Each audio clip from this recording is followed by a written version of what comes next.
La señal alterna es algo que nos acompañará toda la vida, ya que es la energía que obtenemos directamente de el enchufe o el pico.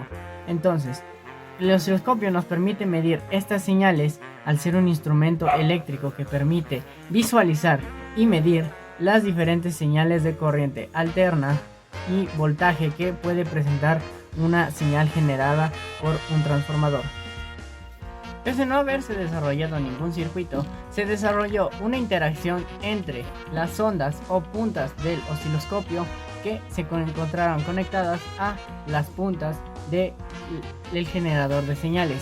Adicional, se utilizaron diferentes tipos de señales, en este caso la senoidal, la triangular y la cuadrada, alterando los valores de voltaje pico-pico que enviaban y adicional la frecuencia con la que estos se encontraban.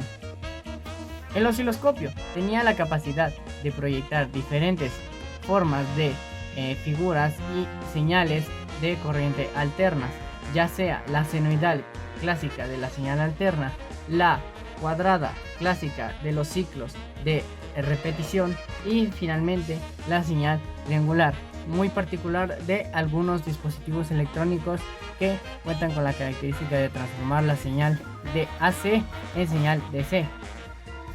El osciloscopio además contaba con dos ejes. En el eje X se proyectaba el tiempo, mientras que en el eje Y se proyectaba los voltajes que alcanzaba cada una de las señales. Aquí podemos ver las formas de onda obtenidas en la práctica junto con los diferentes datos.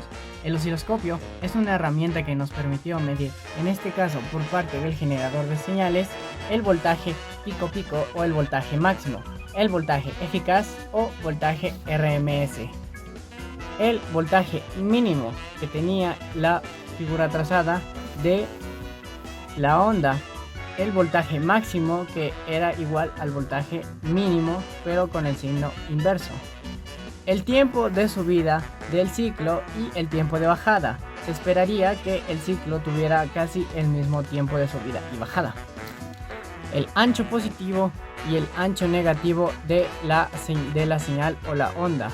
Esto también es un dato que se espera que sea uniforme, ya que la señal alterna es una señal que se genera en un periodo repetitivo.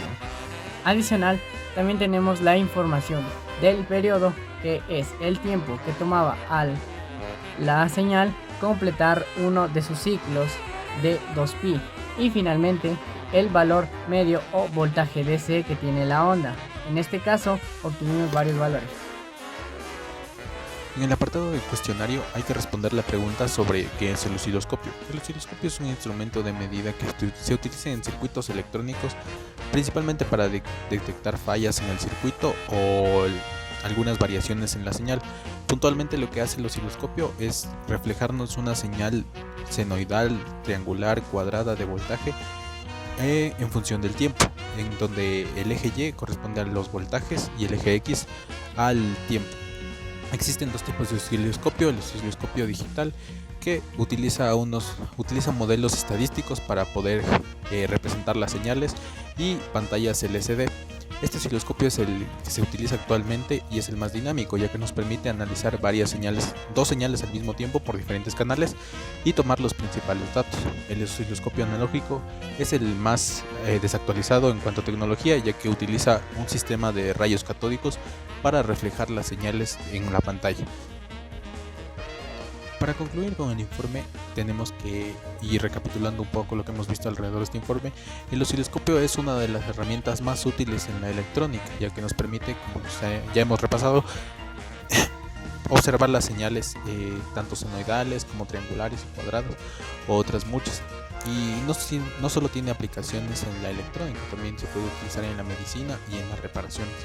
Como hemos visto, es una herramienta muy útil y muy práctica a la hora de poder comprender las señales de voltaje, que no es posible verlas a simple vista.